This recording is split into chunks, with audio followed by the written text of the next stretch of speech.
আল্লাহ তোমাকে ভুলি না। আল্লাহ যদি কাউকে 1 সেকেন্ডের জন্য ভুলে যান, আল্লাহ যদি পৃথিবীর দায়িত্ব 1 সেকেন্ডের জন্য ছেড়ে দেন, বলেন তো এই পৃথিবীর অস্তিত্ব থাকবে? আমার কথা বুঝান না? খুব নীরবে শুনবেন। এই পাশে কথা বলতেছে, কথা বললো না, কথা বললো না, কথা বললো না। আল্লাহ রাব্বুল আলামিন ডাক দিবেন, বান্দা আমার নাম রহমান, আমার নাম রহিম। রহমান রহিমের মূল মাদ্দা কি? আরবিতে মূল মাদ্দা এখানে রহামিম। রেহান থেকে রহমান আসছে, রহিম আসছে। এটার অর্থ কি? আল্লাহ এমন এক দয়ালু, এমন এক দয়াময়, বান্দা কোনো কিছু না চাইলেও বান্দার যেটা যেটা প্রয়োজন সব প্রয়োজন পুরা করেন কে?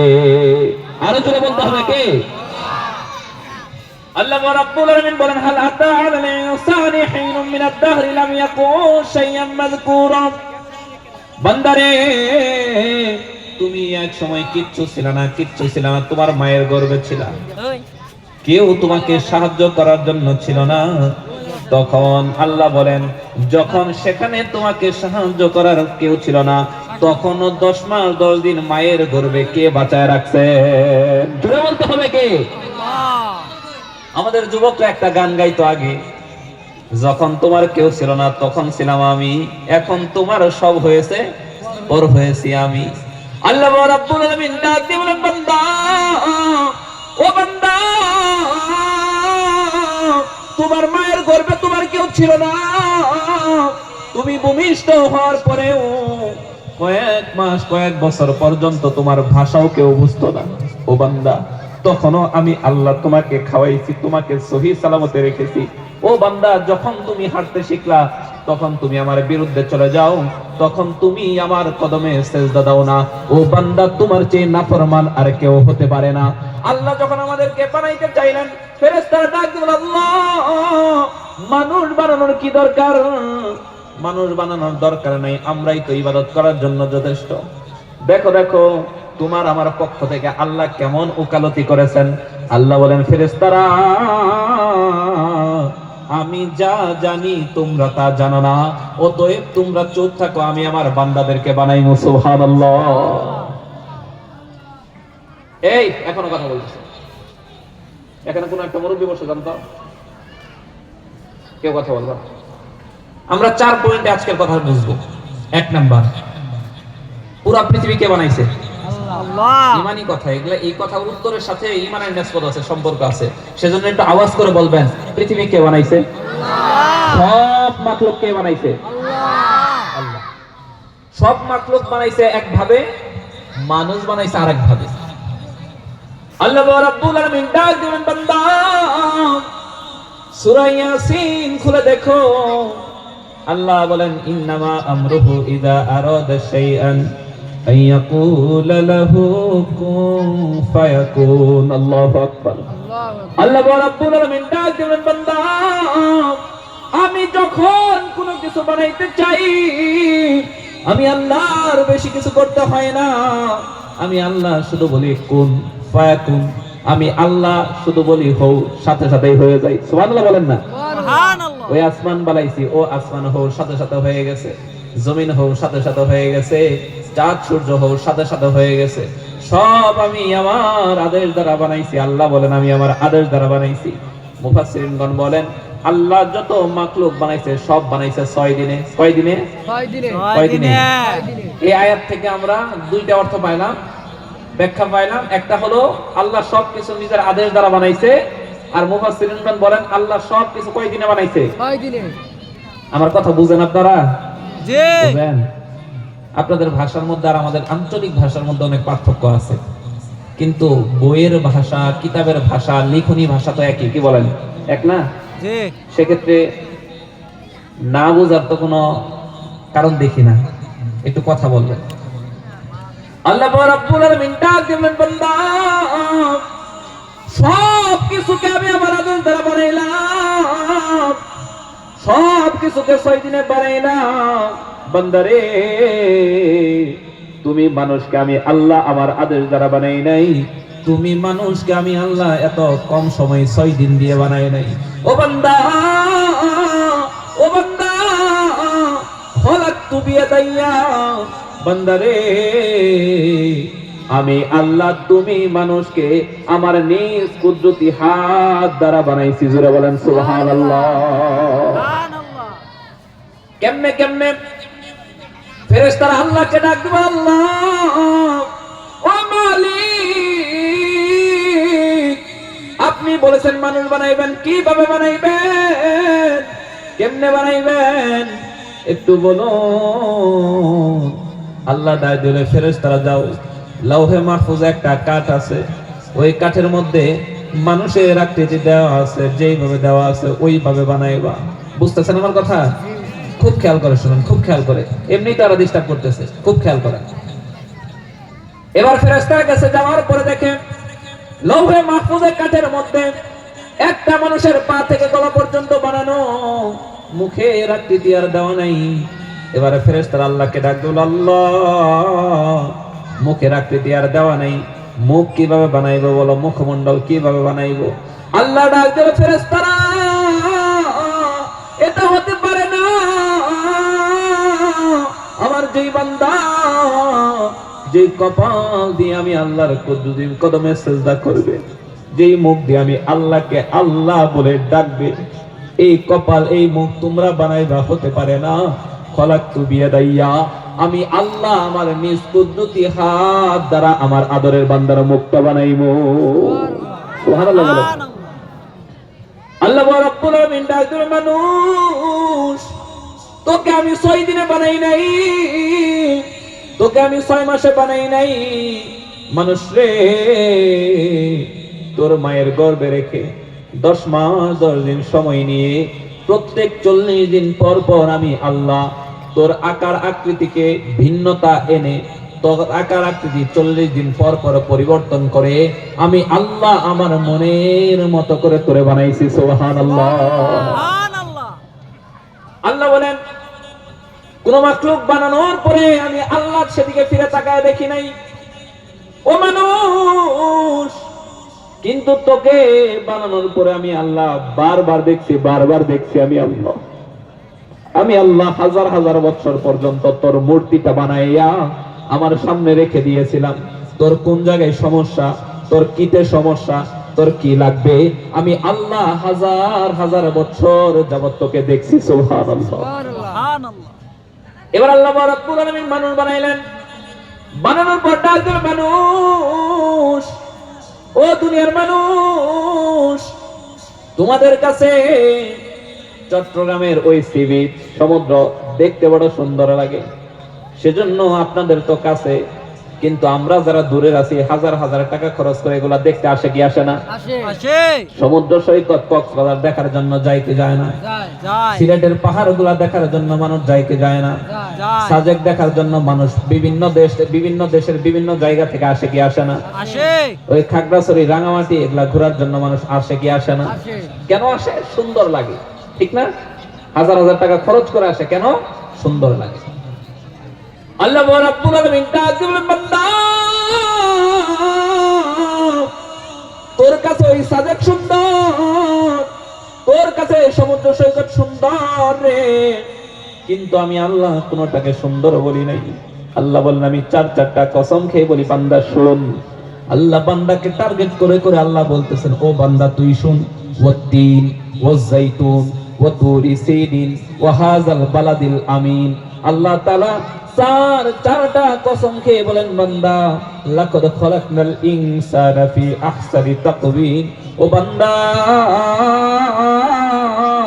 সব কিছুর চেয়ে আমি আল্লাহ তোকে আহসান, তার মানে সবচেয়ে বড় সুন্দর করে বানাইছি। সুবহানাল্লাহ।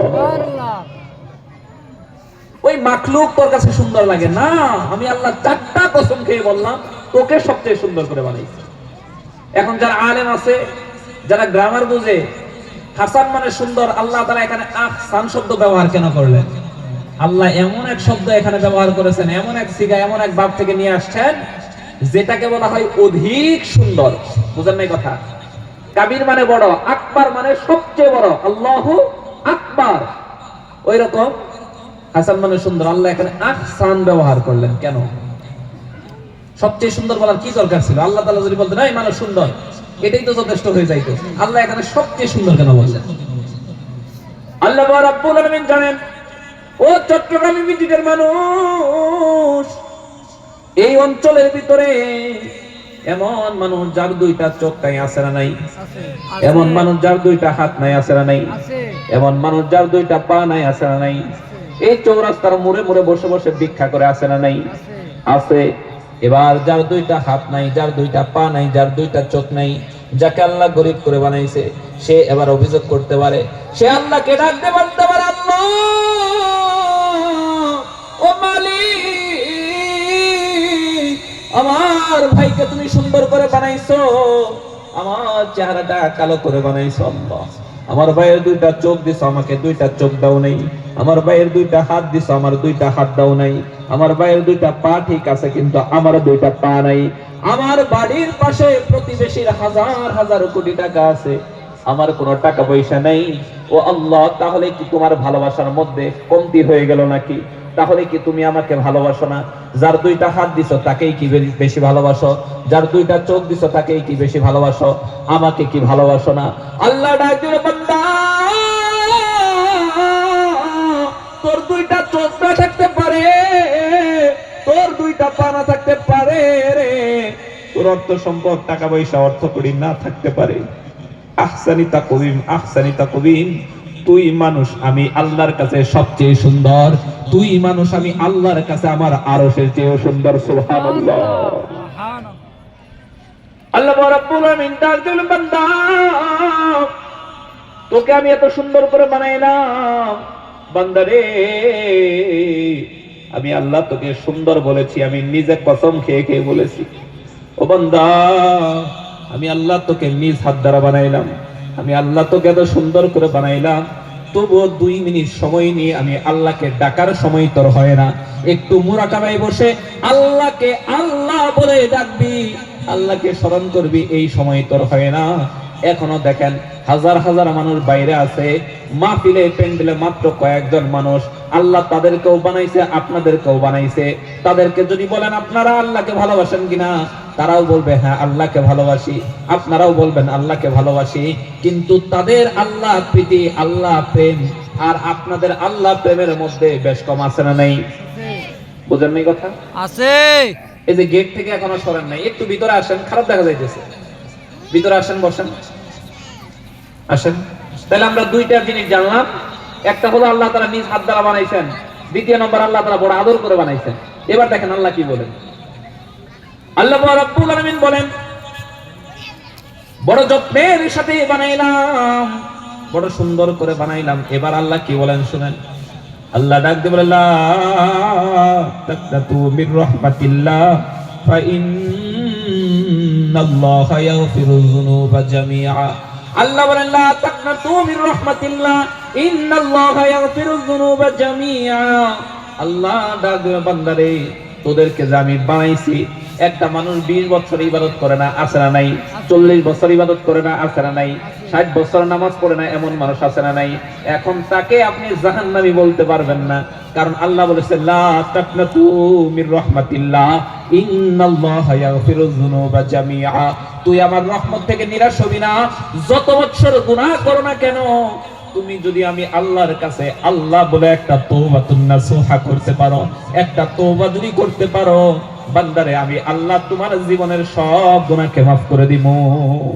সুবহানাল্লাহ। হযরত মূসা আলাইহিস সালাতু ওয়াস সালামকে আল্লাহ ডাক দিলেন, মূসা যাও যাও, তোমার বাড়ির পাশে বিশাল পাহাড়, ওই পাহাড়ের উপর দেখো আমার এক বান্দা ইন্তেকাল করেছে, তার কাফন দাফনের ব্যবস্থা করো। বুঝতেছেন কথা? তার কাফন দাফনের ব্যবস্থা করো। এবার আল্লাহর নবী মূসা ওই পাহাড়ের উপরে গেছে, যাওয়ার পরে দেখে একটা লোক মৃত্যুবরণ করে পড়ে আছে, মৃত অবস্থায় পড়ে আছে। আল্লাহর নবী মূসা এবার ওই মাইয়াতকে, ওই লোকটাকে ধরে লোকালয়ে নিয়ে আসছে। নিয়ে আসার পর যখন গোসল করাইছে, কাফন পরাইছে, জানাজা পড়বে, ঠিক এই সময় আল্লাহ ডাক দিল, মূসা জানাজা পড়ার আগে তুমি আলান করো, ঘোষণা করো, যারা যারা এই যুবকের জানাজার নামাজ আদায় করবে আল্লাহ তাদের জীবনের সব গুনাহকে মাফ করে দিবে। এইরকম একটা অফার পাওয়ার পরে বলেন তো লোকজন কেমন হবে? সকল লোক চলে আসছে, অনেক লোকের সমাগম হয়ে গেছে। সবাই যখন জানাজার নামাজ আদায় করছে, জানাজার নামাজ শেষ করার পর ডাকল মুসা, কার জানাজা পড়লাম? কেমন মানুষ যার জানাজার নামাজ পড়লে আল্লাহ গুনাহটা মাফ করে দিল। একটু চেহারাটা দেখবার চাই, একটু দেখতে চাই। ও ভাই, দিলের কানটা লাগায় শোনো, দিলের কানটা লাগায় শোনো। জীবনে হাসার জন্য কত জায়গায় গিয়েছো, গান শোনো হাসার জন্য, মনকে ঠান্ডা করার জন্য। কৌতুক দেখো মনকে শান্ত করার জন্য, ঠান্ডা করার জন্য, হাসার জন্য। টিভি সিনেমা দেখো হাসার জন্য। হাসার মধ্যে ফায়দা নাই, কিন্তু কোন ব্যক্তি যদি নবীর মহব্বতে, ইশকে রাসূল হয়ে নবীর মহব্বতে, আল্লাহর মহব্বতে দু ফোঁটা চোখের পানি যদি ঝরে, আল্লাহ বলেন তার জন্য জাহান্নামের আগুনকে হারাম করে দিবেন। সুবহানাল্লাহ। অতএব দেখো দু ফোঁটা চোখের পানি ঝরে কিনা। মুসা আলাইহিস সালাতু ওয়াস সালামকে যখন এই কথা বলল, মুসা এবার ওই মাইয়াতের মুখ থেকে কাফনের কাপড়টা সরাইছে। মাইয়াতের মুখ থেকে যখন কাফনের কাপড় সরায়, এবার লোকেরা তাকায় দেখে যেই যুবকের লাশ, এই যুবককে দেখার পর সকল লোক আশ্চর্য হয়ে গেছে।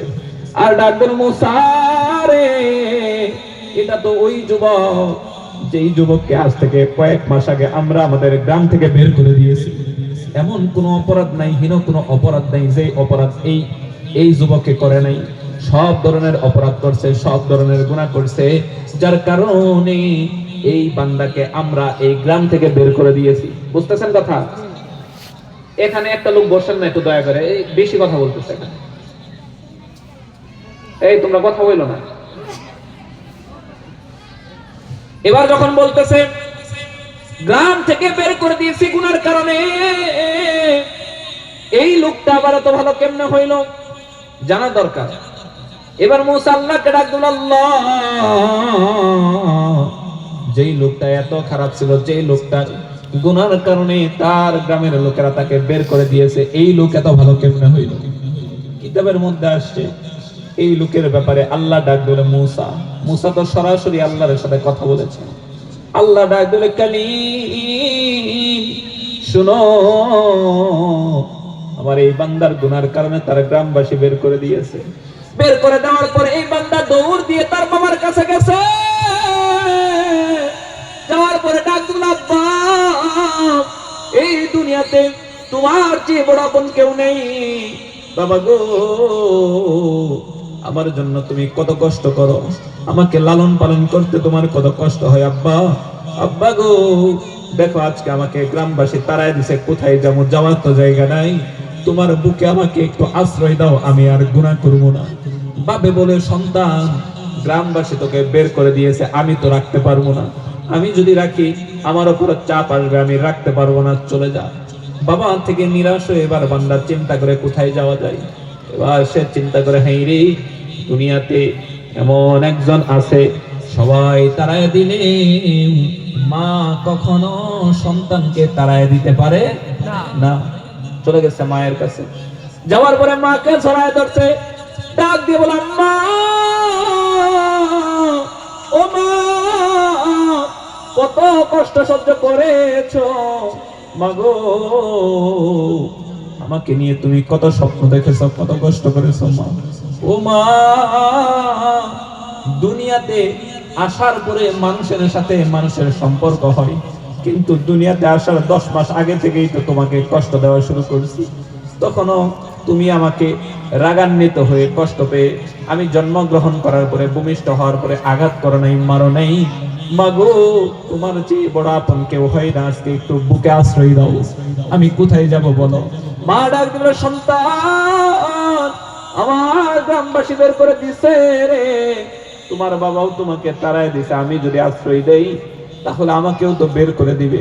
সন্তান, ক্ষমা করো, আমি তোমাকে আশ্রয় দিতে পারলাম না, কোথাও আশ্রয় পায় নাই।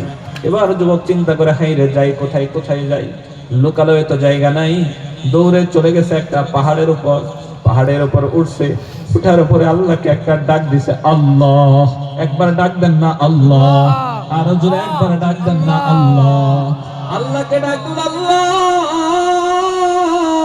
গ্রামবাসী বের করে দিছে, বাবার কাছে গেছি, বাবাও বের করে দিছে, মায়ের কাছে গেলাম, মাও বের করে দিল। আল্লাহ কোথায় যাব বলো, তুমি ছাড়া আর জায়গা নেই। এই যে মাটি থেকে যত উঁচুতে আসার সম্ভব আমার জন্য আমি এতটুকু এসেছি। এই যে পাহাড়ের সর্বোচ্চ চূড়ায় চলে এসেছি। আল্লাহ যদি তুমি পর্যন্ত কোনো সিঁড়ি থাকতো, তোমার কুদরতি পা জড়ায় ধরতাম। আল্লাহ, আল্লাহ তুমি আমাকে মাফ করে দাও। আল্লাহ ডাক দিল, মুসা আমার এই বান্দাকেও তো আমি বড় আদর করে বানাইছি। এই বান্দাকে সবাই যখন তাড়ায় দিছে, এই বান্দা যখন আমাকে আল্লাহ বলে একটা ডাক মারছে, আমি আল্লাহর রহমতের কুলে জোশ উঠে গেছে। আমি আল্লাহ এই বান্দার জীবনের সব গুনাহকে মাফ করে দিয়েছি। সুবহানাল্লাহ।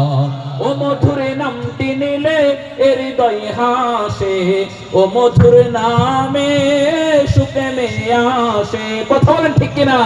ও নামের তুলনা মেলে না, মেলে না। ও নামের তুলনা মেলে না, মেলে না। তুলনা তাহার নাই, নাই, নাই, নাই।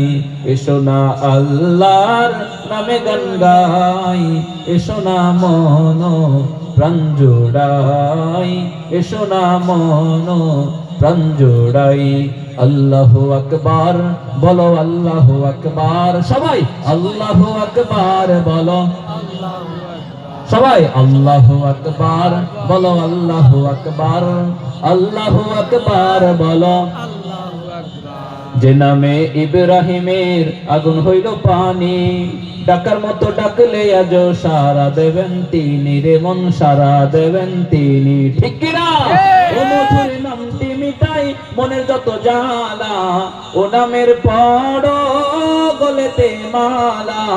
ও মধুর নামটি মিটাই হতাশার জ্বালা, ও নামের পড়ো গলেতে মালা। ও নামের তুলনা মেলে না, মেলে না। ও নামের তুলনা মেলে না, মেলে না। তুলনা তাহার নাই, নাই, নাই, নাই। চিৎকার মেরে বলুন আল্লাহু আকবার। আরো জোরে বলুন আল্লাহু আকবার। আল্লাহু আকবার। এখনো দাঁড়ায় আছেন আপনারা, ভিতরে আসেন। আবারও বলতেছি ভিতরে আসেন। আল্লাহ রাব্বুল আলামিন বলেন, নিজ কুদরতি হাত দ্বারা বানাইলাম, বড় আদর করে বানাইলাম, গুনাহ মাফ করার ওয়াদাও আমি আল্লাহ দিলাম। এখন বলতে পারেন হুজুর, মৃত্যুর আগে যদি কেউ ক্ষমা চায় তাকেও কি মাফ করবে? হ্যাঁ, হ্যাঁ মাফ করবে। আল্লাহর নবী আপনার আমার জন্য স্পেশাল এই দোয়া করে গিয়েছেন। এই ঘটনা আমি বলবো, সময় থাকলে বলবো।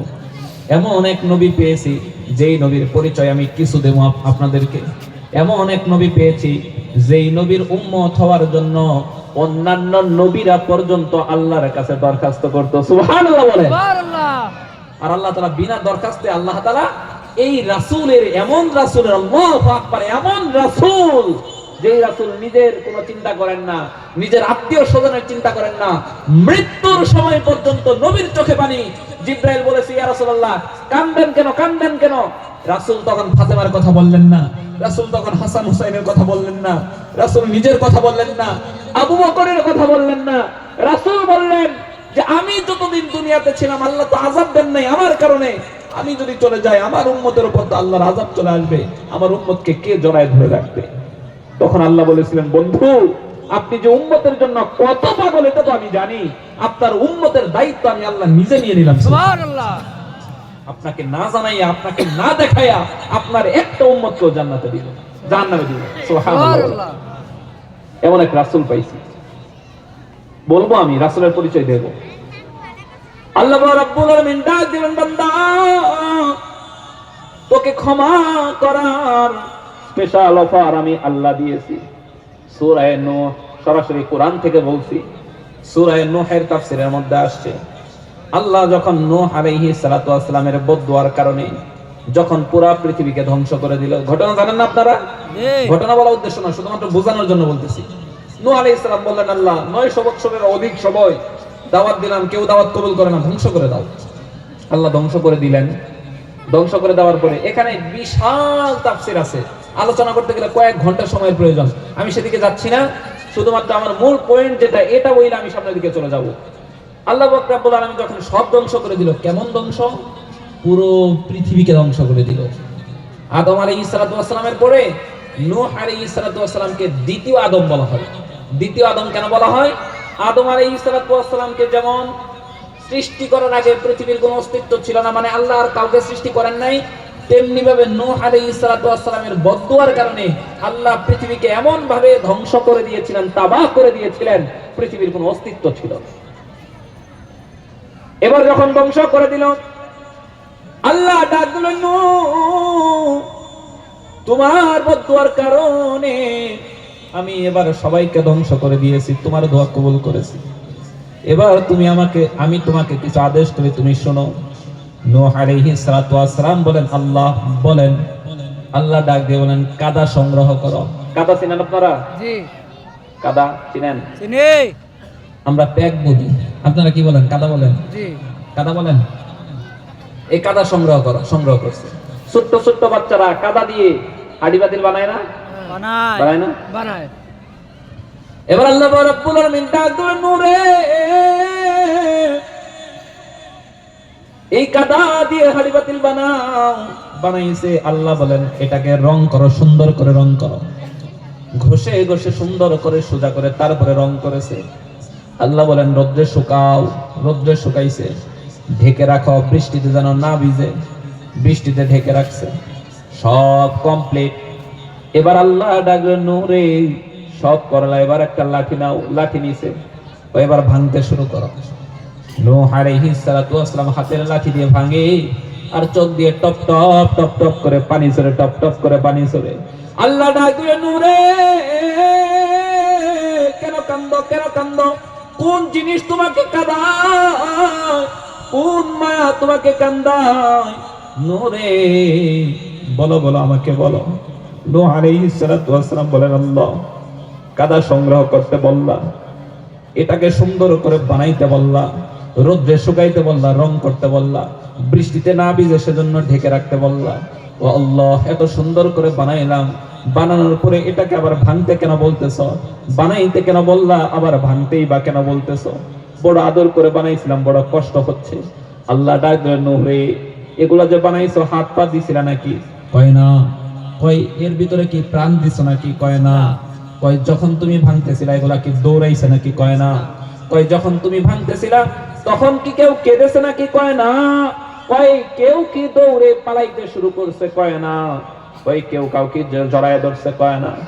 নূহ রে, যেই জিনিস বানাইলা, হাত পা দিলা না, জীবন দিলা না, রূহ দিলা না, হাত পা দাও নাই, রূহ দাও নাই। যখন বাংতেছিলা দৌড়াই নাই, যখন বাংতেছিলা কান্না করে নাই, যখন বাংতেছিলা তোমাকে ডাকে নাই, যখন ভাঙতেছিলা একজন আরেকজনকে জড়ায় ধরে নাই। ও নূরের, তাই যদি তোমার এ পরিমাণ কষ্ট হয়, ও নূহ, একবার খেয়াল করে দেখো, আমার যে বান্দাদেরকে আমি ধ্বংস করলাম, ওই বান্দাদের আমি আল্লাহ দুটি করে হাত দিয়েছিলাম, দুটি করে পা দিয়েছিলাম, কত সুন্দর করে বানাইছিলাম, এই হাত দ্বারা বানাইছিলাম। তোমার বদদুয়ার কারণে আমি আমার বান্দাদেরকে ধ্বংস করেছি। যখন আমি আমার বান্দাদেরকে ধ্বংস করতেছিলাম, আযাব দিতেছিলাম, আমার বান্দারা হাউমাউ করে কাঁদতেছিল, আমার বান্দারা আমাকে ডাকতেছিল, আমার বান্দারা দৌড়াদৌড়ি করতেছিল, ছোটাছুটি করতেছিল। আমার বান্দাদের মধ্য থেকে মা তার সন্তানকে জড়ায় ধরতেছিল, সন্তান পিতামাতাকে জড়ায় ধরতেছিল, আর আমাকে ডাকতেছিল। ও নূহ, তোমার দোয়া তো কবুল, তোমার দোয়ার কারণে আমি ধ্বংস করে দিয়েছি। ও নূহ, শুনে রাখো, এই লোকগুলা 900 বছর নয়, 9000 বছর হাত যদি পায়, 9000 বছর গুনাহ করবে রে। তারপরে যদি আমি আল্লাহকে আল্লাহ বলে একটা ডাক দেয়, একটা ডাক দেয়, ইন্নাল্লাহা ইয়াগফিরুয যুনুবা জামিআ, আমি আল্লাহ তাদের 9,000 লক্ষ বছরের গুনাহকে মাফ করে দিতে। তোমার বদদুয়ার কারণে আমি ধ্বংস করে দিয়েছি। এবার বলো না, আমার এই বান্দাদেরকে ধ্বংস করার সময় আমার কি পরিমাণ কষ্ট হয়েছে? নূহ আলাইহিস সালাতু ওয়াস সালাম বলেন, আল্লাহ ক্ষমা চাই, বুঝতে পারি নাই। আল্লাহ বলেন, নূহ রে, আমার কোন বান্দাকে আমি আল্লাহ জাহান্নামে দেওয়ার জন্য বানাই নাই। প্রত্যেকটা মানুষের জন্য আমি আল্লাহ জান্নাত নির্ধারণ করে রেখেছি। ফেরাউনের নামে আমি একটা জান্নাত রেখে দিয়েছিলাম। ফেরাউনকে যখন বানাইছি তার নামের পাশে একটা জান্নাত লিখে দিয়েছিলাম। আবু জাহলকে যখন বানাইছি একটা জান্নাত লিখে দিয়েছিলাম। পৃথিবীর সবাইকে আমি আল্লাহ বানানোর সময় বড় মায়া করে দয়া করে একটা করে জান্নাত তাদের নামে লিখে দিয়েছিলাম। তাহলে তারাও কি জান্নাতে যাবে? না, যাবে না। কেমনে যাবে না? জান্নাত তো তাদের জন্য ছিল, কিন্তু তারা জান্নাতে যাবে না কেন? আপনাদের এই অঞ্চলের ভিতরে একজন বাবার 3টা সন্তান আছে। একটা সন্তান যদি অপরাধ করে, এমন অপরাধ করেছে যে বাবা সহ্য করতে না পেরে ওই সন্তানকে ত্যায্য পুত্র করে দেয়, হয় কি হয় না? করে না? এদিকে করে না? এই ত্যায্য পুত্র যে করে দেয়, অন্য 2 সন্তান যেই বাবার যে সম্পত্তি যেইভাবে পাবে, এই সন্তানও কি ওইভাবে পাবে? না, পাবে না। পাবে না। পাবে না। এটা কি বাবার দোষ না সন্তানের দোষ? সন্তানের দোষ। কারণ সন্তান ত্যায্য পুত্র হয়ে গেছে, ত্যায্য হয়ে গেছে, বাবা থেকে বিচ্ছিন্ন হয়ে গেছে। বান্দার নামেও আল্লাহ জান্নাত রেখে দিয়েছেন। ফেরাউনের নামেও জান্নাত ছিল, আবু জাহলের নামেও জান্নাত ছিল, কিন্তু তারা আল্লাহর নাফরমানি কইরা তারা আল্লাহর ত্যায্য বান্দা হয়ে গেছে, আল্লাহ থেকে জুদা হয়ে গেছে। আচ্ছা বলেন তো, আবু জাহল যদি আল্লাহর কাছে মাফ চাইতো, আল্লাহ তাদেরকে মাফ করতো না? করতো। কি মনে হয় আপনার? কি মনে হয় বলেন? হযরত ওমর রাদিয়াল্লাহু আনহু বিশ্বনবীর মাথা কাটার জন্য যাইতেছিলেন না? জি। কি মিথ্যা ভুল বলতেছি আমি? না। বিশ্বনবীর মাথা কাটার জন্য যাইতেছিলেন, তারপরে মুসলমান হইলেন। আল্লাহ গুনাহ মাফ করেন নাই? শুধু গুনাহ মাফ করছেন এমন না, এমন না। আল্লাহর নবীর পরে কেউ যদি বিশ্ব নবী হইতো, ওমরকে আল্লাহ তাআলা বিশ্ব নবী বানাইছে। সুবহানাল্লাহ, সুবহানাল্লাহ। আল্লাহ রাব্বুল আলামিন ডাক দিলেন, বান্দা তুমি মানুষ, তোমাকে বড় ভালোবাসি, বড় আদর করি, বড় আদর করি। আল্লাহ বলেন লা তাখুযুহু সিনাতু ওয়ালা নাও, আয়াতুল কুরসিতে আছে সূরা বাকারায়। আল্লাহ বলেন বান্দারে লা তাখুযুহু সিনাতু ওয়ালা নাও, তোমার আল্লাহ কখনো ঘুমায় না, ঘুমের তন্দ্রা বাবা আসে না। আমরা আল্লাহকে বলতে পারি আল্লাহ ঘুমান না কেন? আল্লাহ ডাক দিল, বান্দা সারাদিন অন্যায় করেছো, অপরাধ করেছো, গভীর রাত্রিতে যদি আমি আল্লাহর কথা তোমার স্মরণ হয়, তখন যদি তুমি আমি আল্লাহকে আল্লাহ বলে বলে ডাকতে থাকো, আর আমি আল্লাহ যদি ঘুমায় থাকি, তোমার তো কষ্ট হবে। এজন্য লা তাখুযুহু সিনাতু ওয়ালা নাও, তোমার আল্লাহ কখনো ঘুমায় না, ঘুমের তন্দ্রা বাবা আসে না। তুমি যখন যে অবস্থান থেকে আল্লাহকে আল্লাহ বলে একটা ডাক দিবা, আল্লাহ তোমার জীবনের সব গুনাহকে মাফ করে দিবেন। সুবহানাল্লাহ। আল্লাহ রাব্বুল আলামিন ডাক দেন, 1 নাম্বার আল্লাহ কথা বলেছেন নিজ কুদরতি হাত দ্বারা বানাইছি, 2 নাম্বার বড় আদর করে বানাইছি, 3 নম্বরে আল্লাহ পাক রব্বুল আলামিন বলেন তোমাকে গুনাহ মাফ করার ওয়াদা দিয়েছি। 4 নাম্বার আল্লাহ পাক রব্বুল আলামিন বলেন রব্বুল মাশরিকি ওয়াল মাগরিবি লা ইলাহা ইল্লা হুয়া ফাত্তাখিযু ওয়াকিলা। বান্দারে তোমাকে বানানোর পরে গুনাহ মাফ করার ওয়াদা তো করলাম, যদি বিপদে পড়ো কাকে স্মরণ করবা? আল্লাহকে। জোরে বলতে হবে আল্লাহ। আল্লাহ বললেন রব্বুল মাশরিকি ওয়াল মাগরিবি লা ইলাহা ইল্লা হুয়া ফাত্তাখিযু ওয়াকিলা। তুমি পুরো পৃথিবীতে আল্লাহর চেয়ে বড় কোনো জিম্মাদার পাবা না, আল্লাহর চেয়ে বিশ্বস্ত কোনো উকিল পাবা না। উকিল ছিলেন না আপনারা? উকিল ছিলেন না? উকিল কাকে বলে? আসামি যখন আদালতে যায়, আসামির পক্ষে যে কথা বলে আদালতে, তাকে কি বলে? উকিল। কষ্ট হইতেছে আপনাদের? না। আর এই তো অল্প সময় ছেড়ে দিব, তারপর আর কখনো দেখা হবে কিনা? অনেক দূর থেকে আসছি, একটু কথা বলেন। উকিল চিনি না আমরা? উকিল চিনি না? এই যে উকিল, উকিল যে ধরে, উকিল যে আগামীকাল আদালতে যেতে পারবে, জীবিত থাকবে, এর কোনো নিশ্চয়তা আছে? আছে নাই। আল্লাহ চাইলে এখন মৃত্যু হয়ে যেতে পারে না? আবার এই এলাকায় আসছে যে কয়েক 100 কিলোমিটার দূর থেকে আমি আসছি, জামালপুর থেকে। এখানে যদি কোনো বিপদে পড়ে যায়, আপনাদের ভালো কোনো ব্যক্তি, ভালো বলতে যায় প্রভাবশালী কোনো ব্যক্তির সাথে যদি আমার সম্পর্ক থাকে, সে যদি বলে যে না হুজুর ঠিক আছে, কোনো কিছু করতে হবে না, হুজুরের দায়িত্ব আমি নিয়ে নিলাম, তাহলে এই এপিজেডের মানুষ তার সম্মানার্থে হয়তো আমাকে মুক্ত করে দিবে। কিন্তু তার ক্ষমতা এই চট্টগ্রামে চললেও চট্টগ্রামের মানুষের ক্ষমতা কক্সবাজারে চলবে না। বাংলাদেশের প্রধানমন্ত্রীর সাথে যদি আপনার সম্পর্ক থাকে, আমেরিকায় যায় যদি বিপদে পড়েন, বাঁচাইতে পারবো না? পারবো না। কিন্তু বলেন তো, এমন একজন যার ক্ষমতার কোনো বাউন্ডারি নাই, হায়াতের কোনো সীমারেখা নাই, তিনি কে? আল্লাহ। বলেন তিনি কে? আল্লাহ।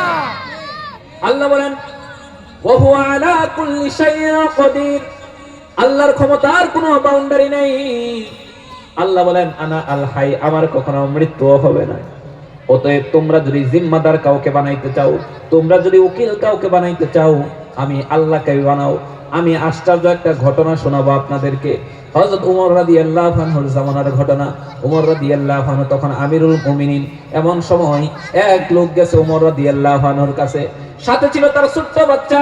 ডাক দিল, ওমর উনজুর ইলাইয়া, আমার দিকে তাকাও। উনজুর ইলাইহি, এমন কি আমি আমার ছেলের দিকে তুমি তাকাও।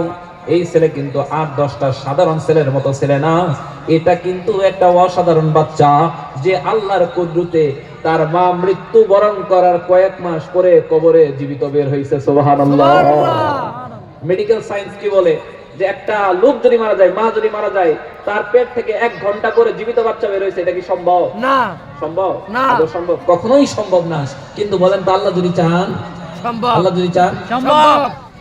এখন আপনাদের মনে হইতে পারে যে মেডিকেল সায়েন্স বলতেছে হবে না, আল্লাহ চাইলেই হবে, মনে হইতে পারে। ও মিয়া, যদি বলতে মানে সময় থাকতো আজকে বলে যাইতাম। এই যে মেডিকেল সায়েন্সের উপর বিশেষজ্ঞ হয়ে যারা ডাক্তার হয়, 20 বছর 30 বছর লেখাপড়া করে যারা ডাক্তার হয়, আল্লাহ তাআলা 1500 বছর আগে মৌমাছির নামে একটা সূরা নাজিল কইরে আল্লাহ তাআলা মৌমাছি দিয়ে এই সমস্ত বিদ্যাকে কবর দিয়ে দিয়েছে। সুবহানাল্লাহ।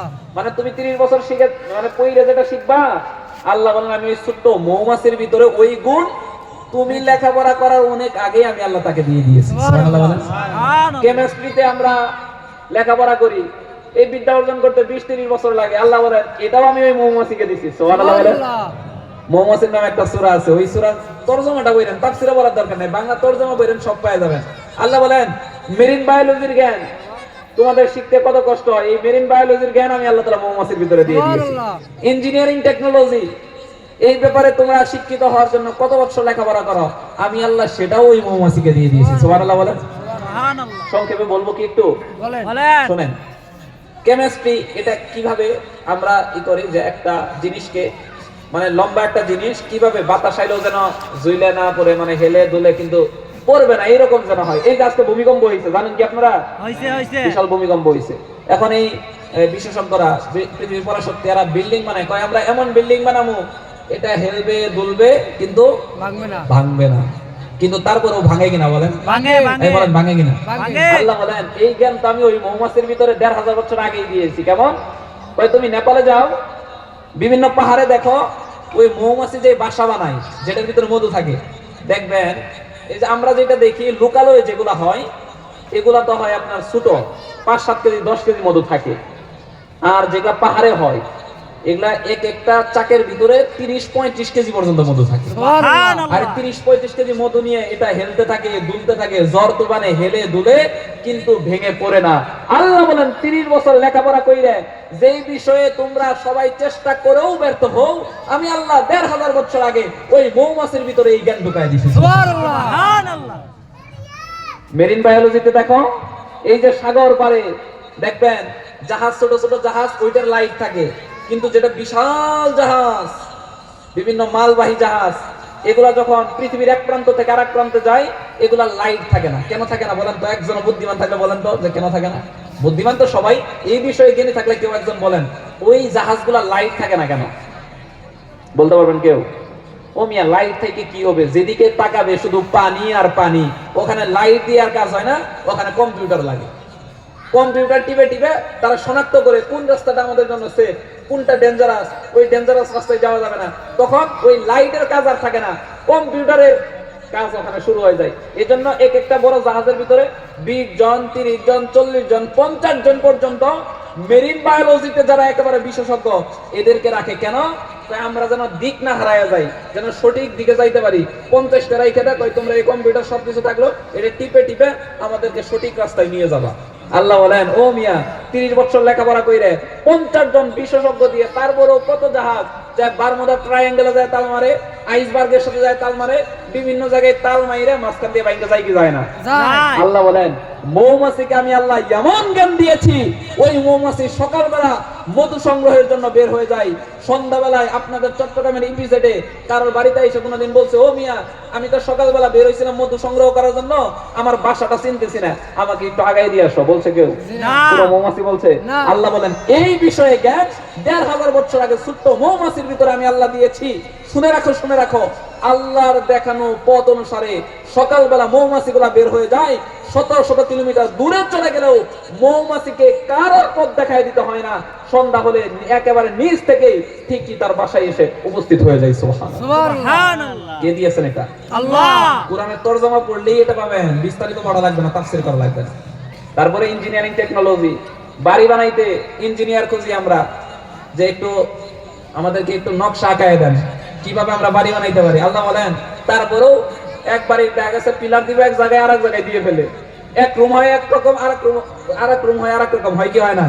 আল্লাহ বলেন ওই মৌমাছিকে দেখো, লক্ষ লক্ষ লক্ষ লক্ষ কক্ষ আছে, ওই চাকের ভিতরে লক্ষ লক্ষ বাসা আছে, একটার চেয়ে আর একটা ছোট না, একটার চেয়ে আর একটা বড় না, একটাও বাঁকা না, একটাও তেরা না, সব একরকম। আল্লাহ বলেন যেই বিষয়ে জ্ঞানী হইতে 30 বছর লাগছে তারপরেও ভুল করো, এই জ্ঞান আমি মৌমাছির ভিতরে হাজার হাজার বছর আগেই দিয়ে দিয়েছি। সুবহানাল্লাহ, সুবহানাল্লাহ। এবার আপনি মেডিকেল সায়েন্স, এই যে আমরা ঔষধ খাই, ঔষধ যে নষ্ট হয় না, কারণ কি জানেন? অ্যালকোহল ব্যবহার করা হয়। 2 বছর 3 বছরের মধ্যে ঔষধ নষ্ট হয় না। কেন নষ্ট হয় না? ওই অ্যালকোহল থাকে।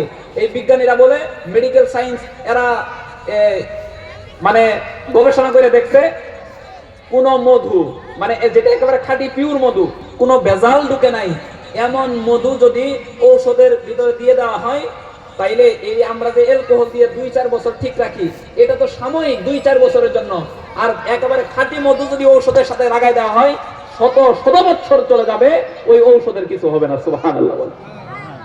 কইরে দেখেন আল্লাহ বলেন তোমার, আচ্ছা তাও যদি বাদ দেই, এদিকে আলোচনা করতে গেলে ঘন্টার পর ঘন্টা লাগবে। বাবুই পাখি দেখছেন আপনারা? বাবুই পাখির দরজা, ওই বাসার দরজা কয়টা থাকে? কয়টা থাকে দেখেন না আপনারা? 2টা থাকে। কয়টা থাকে? ও জানে এক দিক দিয়ে আক্রমণ করতে আসলে আর এক দিক দিয়ে আমি যেন পালাই যাইতে পারি। ওর ঘরের ভিতরে ডাইনিং রুম আছে, বেডরুম আছে, সব আছে, লাইট ছিল না। এখন তাকে তো আর কেউ বিদ্যুৎ লাইনের ম্যানেজাররা যায় তো তাকে কারেন্ট দিবে না, বিদ্যুৎ দিবে না। এখন ও বিদ্যুৎ কিভাবে সংগ্রহ করবে, আলো কিভাবে সংগ্রহ করবে? আল্লাহ এটা জানাই দিছে, ও বাবাই পাখি কাদা সংগ্রহ করো। কাদা ওই বাসার উপরের ভাগে এইভাবে আগে লেপটে দেয়, দেওয়ার পরে জোনাকি পোকা থাকে না, জোনাকি পোকা, এই জোনাকি পোকা ওই যে পাশা দিয়ে যেটা লাইট জ্বলে, আল্লাহ ওদেরকে বুদ্ধি দিয়ে দিয়েছে, ওই এটা এবার ওই মুখটা ওই কাদার ভিতরে ঢুকায় দিবি, আর এই পিছন সাইড দিয়ে টিপ টিপ টিপ টিপ করে যে লাইট জ্বলবে, এই লাইট দিয়ে তোরা সেখানে বসবাস করবি। সুবহানাল্লাহ। সবকিছু কে দিয়েছেন? আল্লাহ। আল্লাহ রাব্বুল আমিন বলেন যেটা পৃথিবীর জন্য অসম্ভব, এটা আল্লাহ চাইলে সম্ভব কি সম্ভব না? সম্ভব। জোরে বলতে হবে সম্ভব কি সম্ভব না। ভালো করে খেয়াল করে শোনো, অল্প কিছু সময়ের মধ্যে আমার সময় শেষ হয়ে যাবে। আল্লাহ রাব্বুল আমিন ডাক দিলেন, বান্দা যেটা তোমাদের জন্য অসম্ভব, আমি আল্লাহ চাইলে সেটা সম্ভব। ওমর রাদিয়াল্লাহু আনহুর কাছে এবার ওই সাহাবী বলে, ও ওমর, এটা কিন্তু অসাধারণ একটা সন্তান, সাধারণ কিন্তু সন্তান না। কয় কেমন অসাধারণ বলো?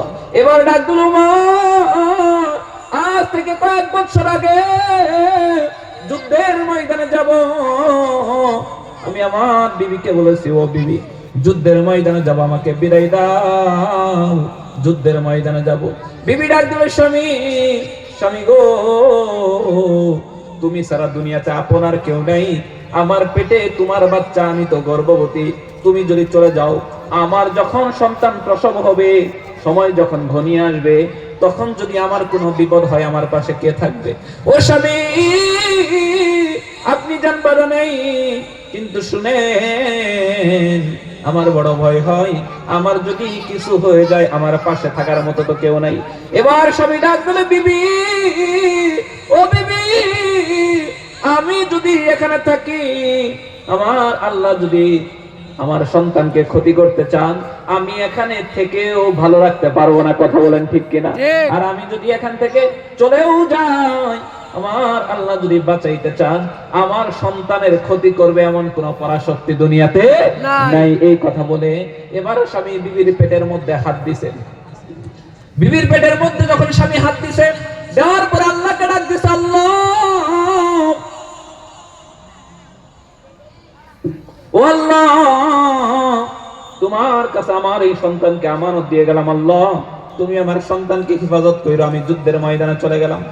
কিতাবের মধ্যে আসছে ওমর রাদিয়াল্লাহু আনহু ওই সাহাবী শুনাইতেছে, তারপর কয়েক মাস পরে যুদ্ধের ময়দান থেকে যখন আমি ফিরার পরে দেখি আমার ঘরের মধ্যে তালা ঝুলতেছে, ঘরের মধ্যে কেউ নাই।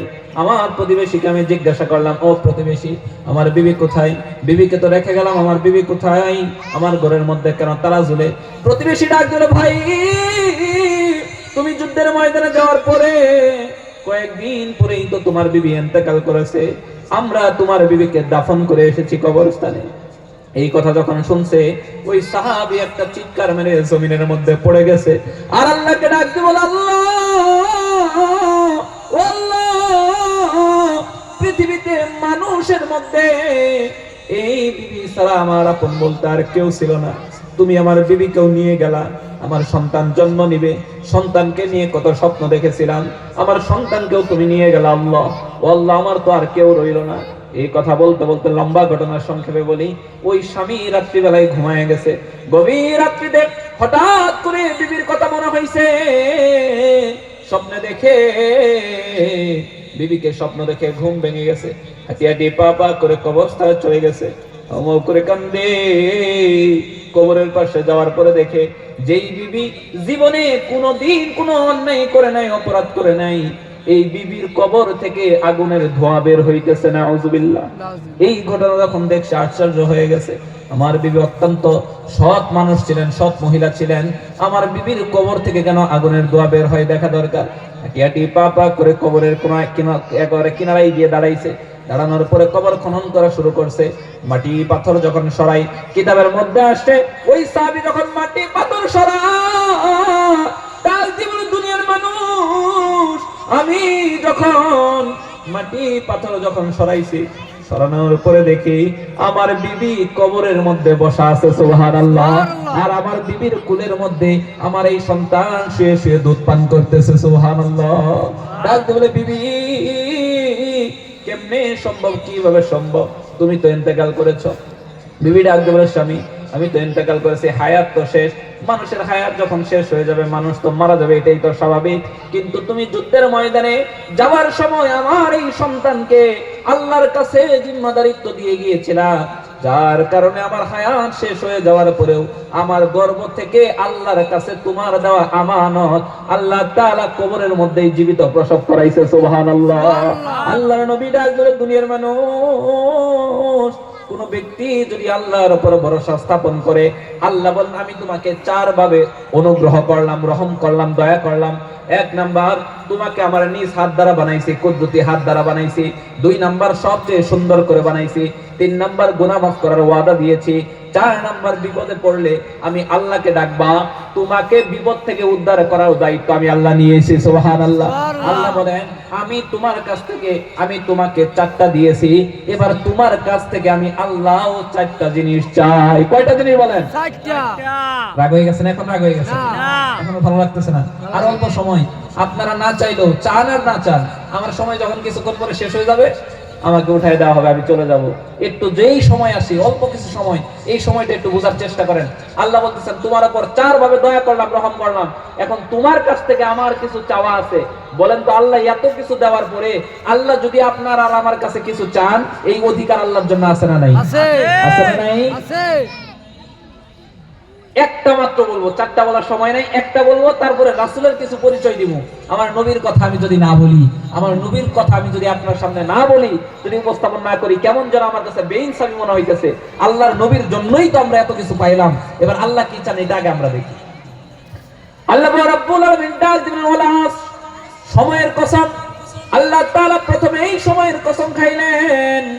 আল্লাহ পাক রব্বুল আলামিন ডাক দিয়ে বলেন, সময়ের কসম। সময়ের কসম কেন খাইলো? এই আলোচনা করতে গেলে 1 ঘন্টা সময়ের প্রয়োজন। এত কিছু থাকতে আল্লাহ তাআলা সময়ের কসম কেন খাইলেন, সেই আলোচনা এখন করব না। আল্লাহ বলেন, ইন্নাল ইনসানা লাফি খুসর, পৃথিবীতে যত মানুষ আছে সবাই ক্ষতিগ্রস্তের মধ্যে, সবাই জাহান্নামে যাবে। নাউজুবিল্লাহ বলেন। নাউজুবিল্লাহ। পৃথিবীতে সবাই জাহান্নামে যাবে, এখানে কিন্তু কাউকে বাদ দেয় নাই। কিন্তু পরবর্তী অংশে আল্লাহ বলেন ইল্লাল্লাযীনা আমানু ওয়া আমিলুস সালিহাত ওয়া তাওয়াসাউ বিল হক ওয়া তাওয়াসাউ বিস সাবর। আল্লাহ বলেন সবাই জাহান্নামে যাবে, কিন্তু যাদের মধ্যে চারটা গুণ থাকবে। কয়টা গুণ? চারটা গুণ যাদের ভিতরে থাকবে। আল্লাহ বলেন সবাই জাহান্নামে গেলেও এই চার প্রকার ব্যক্তিকে আল্লাহ তাআলা জান্নাতের মেহমান বানায় দিবেন। সুবহানাল্লাহ। এক নাম্বার গুণ কি? আল্লাহ পাক ডাক দিলেন বান্দা ইল্লাল্লাযীনা আমানু, বান্দারে এক নাম্বার গুণ হলো ঈমান আনতে হবে, ঈমান আনতে হবে। ঈমানের বড় দাম।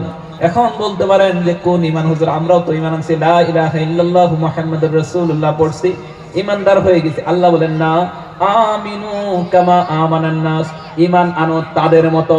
তাদের মতো বলতে কাদের মতো বোঝানো হয়েছে? মুফাসসিরিনগণ বলেন সাহাবায়ে কেরামদের ঈমান যেমন ছিল তাদের মতো ঈমান আনো, অতীত জামানার বুজুর্গদের ঈমান, পীরদের ঈমান যেমন ছিল তাদের মতো ঈমান আনো। এই রকম একজনের ঘটনা নিয়ে আসছে। মুফাসসিরিনগণ ডাক দিয়ে বলেন ফেরাউনের একটা দাসী ছিল, নাম হলো মাশেতা। এই মাশেতার মতো ঈমান আনো। এই মাশেতার ঈমান কেমন ছিল? মাশেতার ঈমান কেমন মজবুত! আল্লাহ ডাক দিবে দুনিয়ার মানুষ ওই মাশেতার মতো ঈমান আনো। মাশেতার ঈমান কেমন মজবুত ছিল দেখো। মাশেতা কে? আগে তার একটু পরিচয় জানি। মাশেতা হলো ফেরাউনের মেয়েদের চুল ঠিক করে দিত, ফেরাউনের দাসী, ফেরাউনের মেয়েদের দাসী। আর ফেরাউন কত খারাপ সেটা তো আমরা সকলেই জানি। ফেরাউন বলেছিল আনা রাব্বুকুমুল আলা। শেষ করে দেব।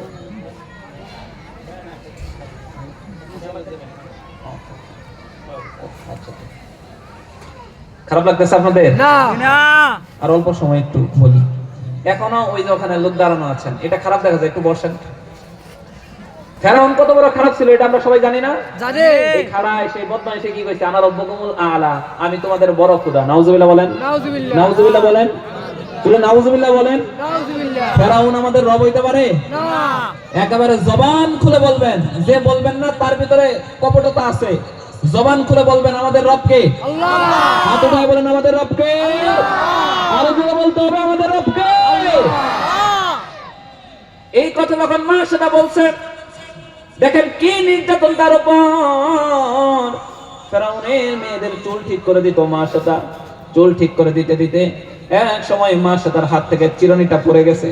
চিরুনিটা যখন মাটিতে পড়ে গেছে, বলেন তো মুমিন বান্দারা সব কাজ শুরু করার আগে কার নাম নেয়?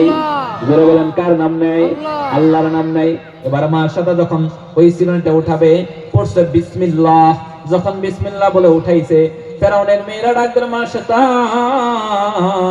তুমি আবার কোন আল্লাহর নাম নিলা? ডাক দিয়ে কই হুয়া রব্বুস সামাওয়াতি ওয়াল আরদ, তিনি আকাশ এবং জমিনের রব। রব্বি আল্লাহ ও রব্বুকুন্না ও রব্বু আবিকি, সে আমার রব তোমাদের রব, এমনকি তোর বাবা ফেরাউনের রব। জোরে বলেন সুবহানাল্লাহ। ওই আল্লাহর নাম নিছে। এই কথা যখন বলছে, ফেরাউনের মেয়েরা ফেরাউনের কাছে গেছে, ডাক দিয়ে বলে আব্বা তুমি বলো তুমি কি আমাদের রব না? কয় হ্যাঁ আমি তো তোমাদের রব। কয় এতদিন তো তাই জানতাম, কিন্তু তোমাকে রব হিসেবে তো আমাদের দাসী মানে না। সুবহানাল্লাহ বলে। এবার কয় দাসীকে ডাকো। মা সেটাকে যখন ডাকা হইছে, ও দুনিয়ার মানুষ তাকে দেখো তাদের ঈমান কেমন ছিল। সহিহ riwayate ঘটনাটা আসছে, তাদের ঈমান কেমন ছিল। আর তোমার আর আরামের ঈমান কেমন দেখো। আল্লাহ পাক রব্বুল আলামিন কেমন ঈমান তাদেরকে দান করেছিলেন। মা সেটাকে ডাকার পরে ডাক দিয়ে বলছে, ও মা সেটা ঈমানটা ছেড়ে দাও, আল্লাহ থেকে ঈমান ছেড়ে দাও। মা সেটা ডাক দিলে ফেরাউন জীবন চলে যাবে তবু আল্লাহ থেকে ঈমান ছাড়তে পারবো না। সুবহানাল্লাহ। এই কথা যখন বলছে, ফেরাউন ডাক দিল মা সেটা তোমাকে হত্যা করে ফেলা হবে। কয়েকবার নয়, দুইবার নয়, 1000 বার হত্যা করো, ঈমান ছাড়বো না, ঈমান ছাড়বো না। এই কথা যখন বলে দেয়, ডাক থেকে উজিররা মার সাথে তো ঈমান ছাড়ে না, কি করা যায় বলো? উজিররা ডাকলে ফেরাউন মার সাথে এমনিতে ঈমান ছাড়বে না, কিন্তু একটা পথ যদি অবলম্বন করা যায়, একটা সিস্টেম যদি ফলো করা যায়, তাহলে মার সাথে ঈমান ছেড়ে দিবে। কই কি সেটা বলো? কই পৃথিবীতে এমন কোন মা নাই যার সামনে সন্তানদেরকে কষ্ট দিতে দেখলে, কষ্ট হইতে দেখলে মা সহ্য করতে পারে এমন কোন মা পৃথিবীতে নাই। কথা বলেন ঠিক কিনা? ওই মা তার কোন তাফসিরে আসছে 5 জন সন্তান ছিল, কোন তাফসিরে আসছে 7 জন সন্তান ছিল। ধরে নিলাম কয়েকজন সন্তান মা তার ছিল। এবার এই মা তার সন্তানদের জন্য ফেরাউন তার মন্ত্রীদের পরামর্শে আগুন জ্বালাইছে। আগুনের ভিতরে একটা ডেগ রাখছে, ওই ডেগের ভিতরে তেল গরম করছে, ফুটন্ত তেল টকবক করতেছে, ভয়ঙ্কর গরম তেল। এই তেলের ভিতরে মা তার সামনে একটা একটা করে মা তার সন্তানকে ওই তেলের ভিতরে ছেড়ে দিছে। নাউজুবিল্লাহ। যখন একটা করে সন্তান ছেড়ে দেয়, মা সাথে তো একজন মা, মায়ের মন তো আর থেমে থাকে না। মায়ের বুকটা কেঁপে উঠে, তাকায় দেখে যে সন্তানটাকে ফালানোর সাথে সাথে দেহ থেকে হাড্ডি গুলা আলাদা হয়ে যাইতেছে, গোশত গুলা ভুনা হয়ে যাইতেছে, হাড্ডি গুলা ভেসে উঠতেছে। মায়ের মন তো মানে না, কলিজা ফেটে যায়, চোখ দিয়ে পানি ঝরে। এভাবে যখন একটা একটা করে 6টা সন্তানকে ফেলাইছে, কিতাবের মধ্যে আসছে একটা সন্তান ছিল মা তার দুধের বাচ্চা, দুধ পান করতেছিল। এই বাচ্চাটাকেও মা তার সামনে, মা তার কোল থেকে ওই শয়তানরা টেনে হিস্টে নামায় নিছে। নিয়ে শুধু দেরি করে নাই, নিয়ে হাঁটি হাঁটি পা পা করে এই ছোট্ট বাচ্চাকেও গরম তেলের মধ্যে ফেলে দিছে। নাউজুবিল্লাহ। মায়ের মন তো আর মানে না, একটা চিৎকার মারছে, আল্লাহকে ডাক দিব, আল্লাহ ও মালিক, ঈমান আনার জন্য আমার সন্তানদেরকে কুরবান করলাম। আল্লাহ আল্লাহ ঈমানটা যেন হেফাজত থাকে। আল্লাহ আল্লাহ সন্তান কুরবান করছি, ঈমান কিন্তু দিতে পারবো না। এই কথা যখন বলে ফেলেছে, আল্লাহ তো বান্দির কথা শুনেছে। এবার হঠাৎ করে মা তার নীরব হয়ে দাঁড়ায় আছে, ফেরাউনও নীরব হয়ে দাঁড়ায় আছে, মা তার চোখ দিয়ে পানি ঝরে। সবাই যখন নীরব, এমন সময় ওই তেলের ভিতর থেকে আওয়াজ আসে, হাড্ডি গুলা থেকে আওয়াজ আসে, ইয়া উম্মি লা তাখাফি ওয়া লা তাহজানি। আল্লাহু আকবার। ওই দেহ থেকে একেবারে হাড্ডি গুলা বিচ্ছিন্ন হয়ে গেছে। ওই বিচ্ছিন্ন হাড্ডি থেকে আওয়াজ আসে, ইয়া উম্মি, হে আমাদের মা, লা তাখাফি ওয়া লা তাহজানি, তুমি ভয় পাবা না, বিচলিত হবা না, চিন্তিত হবা না। তোমার চর্ম চক্ষু দিয়ে দেখতেছো আমরা আগুনে জ্বলতেছি, তা নয়। আমরা তো এখন আল্লাহর তৈরি জান্নাতের পাপোশের মধ্যে খেলা করতেছি। কিছুক্ষণ পরে তোমাকে যখন এই আগুনের মধ্যে নিক্ষেপ করা হবে, তোমাকে সাথে নিয়ে একসাথে আমরা আল্লাহর তৈরি জান্নাতে যাবো। সুবহানাল্লাহ। এই কথা যখন বলছে, হঠাৎ করে মা সাদা ডাক দিল, ফেরাউন রে, তোর কাছে আমার একটা আরজি, আমার একটা চাওয়া আছে, পূরণ করবি নি? ফেরাউন ডাক দিল, মা সাদা বল, তোর একটা চাওয়া যেহেতু আমি পূরণ করার চেষ্টা করব। মা সাদা ডাক দিল, ফেরাউন জীবন বাঁচাতে চায় না, সন্তান চলে গেছে, জীবন রেখে আর কি করব, আল্লাহর জন্য নিজের জীবনটাও দিয়ে দেই, কোনো সমস্যা নেই। কিন্তু ফেরাউন একটা দরখাস্ত, এই বাচ্চাগুলোকে বুকে জড়ায় নিয়ে তো আমি বাঁচতে পারলাম না। অন্তত পক্ষে আমার দেহ থেকে হাড্ডি গুলা যখন আলাদা হয়ে যাবে, আমি চাই আমার সন্তানদের হাড্ডি আর আমার হাড্ডিটা এক জায়গায় তুমি কোথাও কবর দিয়ে দিবা। আমি আমার সন্তানদের হাড্ডি গুলা নিয়ে কিয়ামতের ময়দানে একসাথে আল্লাহর তৈরি জান্নাতে যেতে যাই। জোরে বলেন সুবহানাল্লাহ। এই কথা যখন বলেছে, ফেরাউন বলে ঠিক আছে, এক জায়গায় কবরস্থ করব। হাড্ডি গুলা যখন এক জায়গায় রাখছে, লম্বা কথা সংক্ষেপে বলি, আমাদের নবী জনাব রাসূলুল্লাহ সাল্লাল্লাহু আলাইহি ওয়াসাল্লাম এই ঘটনার 4000 বছরের অধিক সময় পরে আল্লাহর নবী জন্মগ্রহণ করেছেন, তাশরীফ এনেছেন। তারপরে আল্লাহর নবী যখন মেরাজের রাত্রিতে যায়, দুনিয়াতে হঠাৎ করে কোন এক জায়গায় আল্লাহর নবীর নাকের ভিতরে জান্নাতের গান চলে আসছে। সুবহানাল্লাহ। আল্লাহর নবী ডাকলেন, জিবরাইল, এখনো জান্নাতে গেলাম না, জান্নাতের গান কোথা থেকে আসলো বলো? জিবরাইল ডাকলো, ইয়া রাসূলুল্লাহ, নবী গো, ও নবী শুনে রাখুন, এখনো জান্নাতে যান নাই, কিন্তু জান্নাতের গান পাওয়ার কারণ হলো আজ থেকে 4000 বছরের অধিক সময় আগে আল্লাহর এক বান্দির নাম ছিল মাশাতা। ফেরাউনের দাসী ছিল মাশাতা। এই মাশাতা আর তার সন্তানরা ঈমান আনার কারণে ফেরাউন তাদেরকে নির্মমভাবে শহীদ করেছে। তারা আল্লাহর জন্য জীবন দিয়েছে, ইমানের জন্য জীবন দিয়েছে, যার কারণে আল্লাহ তাদের প্রতি খুশি হয়ে তাদের দুনিয়ার কবরটাই জান্নাতের বাগান বানায় দিয়েছে। সুবহানাল্লাহ। ওই কবর থেকে জান্নাতের গান আসতেছে। আল্লাহ নবী ডাকলেন, জিবরাইল আমি আমার উম্মতকে গিয়ে বলবো, মা সাতার ঘটনা বলবো। আল্লাহর নবী সাহাবায়ে কেরামদেরকে শোনাই আর ডাকলো, ও সাহাবীরা আমার মন বড় কাঁদে, আমার একটা উম্মতকেও যদি জাহান্নামে দেওয়া হয় আমার তো সহ্য হবে না, আমার তো সহ্য হবে না, আমি তো থাকতে পারবো না। সেজন্য আমি তোমাদেরকে বলে যাচ্ছি, তোমরা প্রতিদিন ঈমানকে নবায়ন করো, ঈমানকে নবায়ন করো, ঈমানকে নবায়ন করো। প্রতিদিন তোমরা ঈমান আনো, প্রতিদিন ঈমান আনো, ঈমানকে তাদের মতো মজবুত করো। যদি মজবুত করতে পারো, আল্লাহর নবী বলেন কিয়ামতের ময়দানে তোমাদের জান্নাতে নিয়ে যাওয়ার জিম্মাদার আমি রাসূল হয়ে যাব। সুবহানাল্লাহ।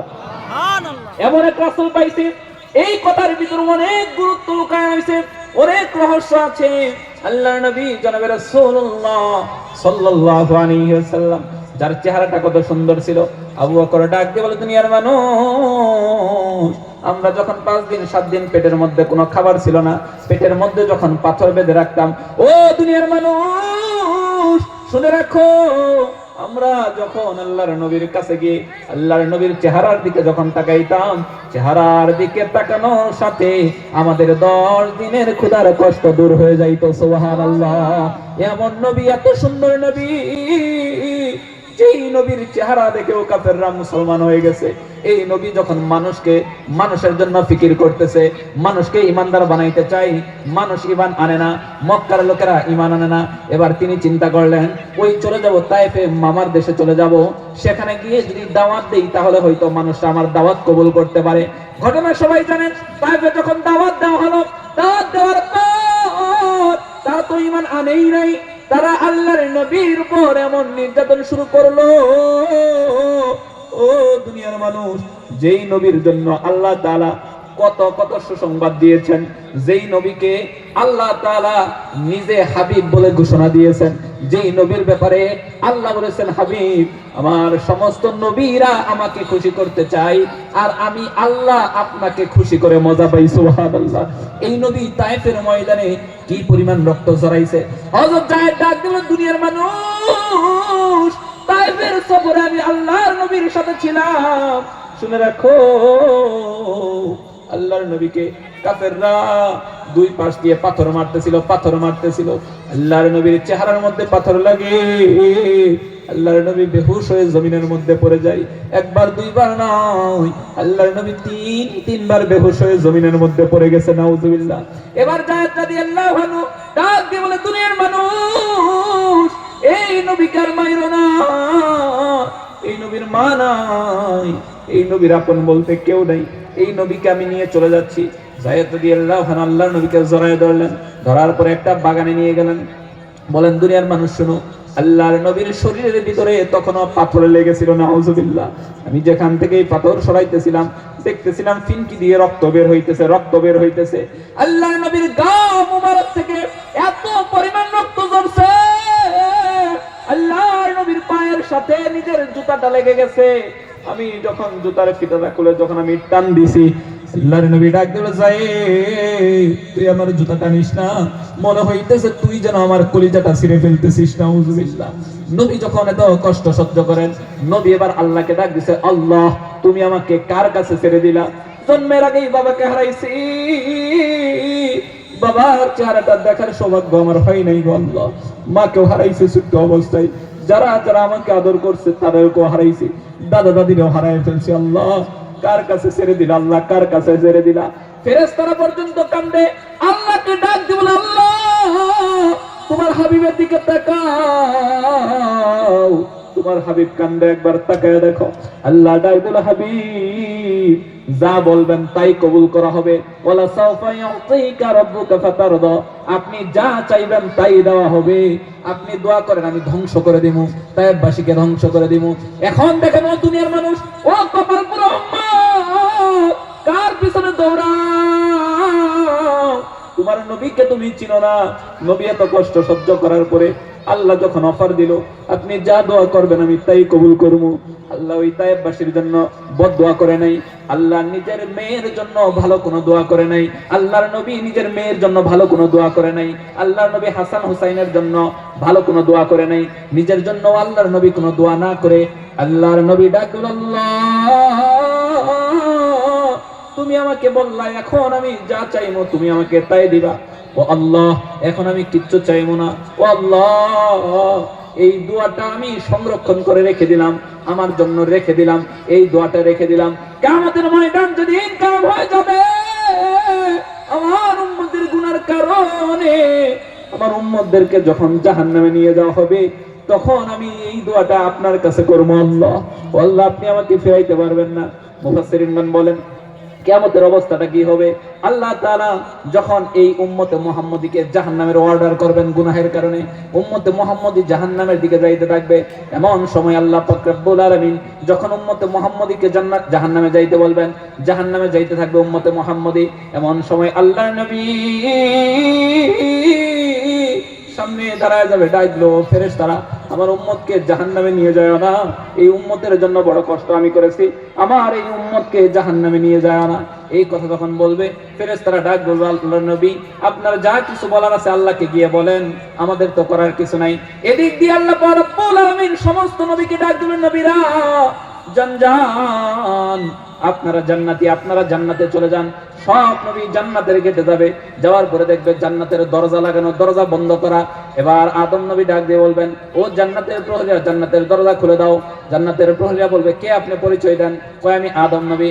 কয় দাঁড়ান সময় হয় নাই। এবার মূসা বলবে, দরজা খুলে দাও। কে আপনি পরিচয় দেন? কয় আমি মূসা নবী। দাঁড়ান সময় হয় নাই। এভাবে সমস্ত নবীরা বলবে, সবার ক্ষেত্রেই বলবে দাঁড়ান সময় হয় নাই। এবার মূসা রাগান্বিত হয়ে বলবে, ও জান্নাতের প্রহরীরা যত নাম বলি সবার ক্ষেত্রে উত্তর দিতেছ সময় হয় নাই, সময়টা হবে কখন বলো। এই কথা যখন বলবে জান্নাতের প্রহরীরা ডাক দিয়ে বলবে, ও আল্লাহর নবী মূসা যত নাম শুনি, মূসা ঈসা নূহ নবীর নাম শুনি, মুহাম্মদ নবীর নাম শুনি না কেন? সুবহানাল্লাহ। যতক্ষণ পর্যন্ত মুহাম্মদ নবী না আসবে ততক্ষণ পর্যন্ত কারোর জন্য জান্নাতের গেট খোলা হবে না। এদিক দিয়ে আল্লাহর নবী সাল্লাল্লাহু আলাইহি ওয়াসাল্লামের ব্যাপারে মূসা ডাক দিয়ে বলবেন, তোমরা এমন এক নবীর কথা বলেছো যেই নবী এখনো জাহান্নামের কিনারায় দাঁড়ায় আছে, একটা উম্মতকে জাহান্নামে রেখে আল্লাহর নবী জান্নাতে আসবে না। এবার জান্নাতের প্রহরীরা বলবে, যতক্ষণ পর্যন্ত আল্লাহর নবী না আসবে ততক্ষণ পর্যন্ত অপেক্ষা করেন, কোন নবীর জন্য জান্নাতের গেট খোলা হবে না। সুবহানাল্লাহ বলেন না সুবহানাল্লাহ। এমন এক নবী পাইছি, এমন এক নবী পাইছি। তারপরে ইতিহাস তো আরো লম্বা, আরো দীর্ঘ, আরো করুন। আল্লাহর নবী সাল্লাল্লাহু আলাইহি ওয়াসাল্লাম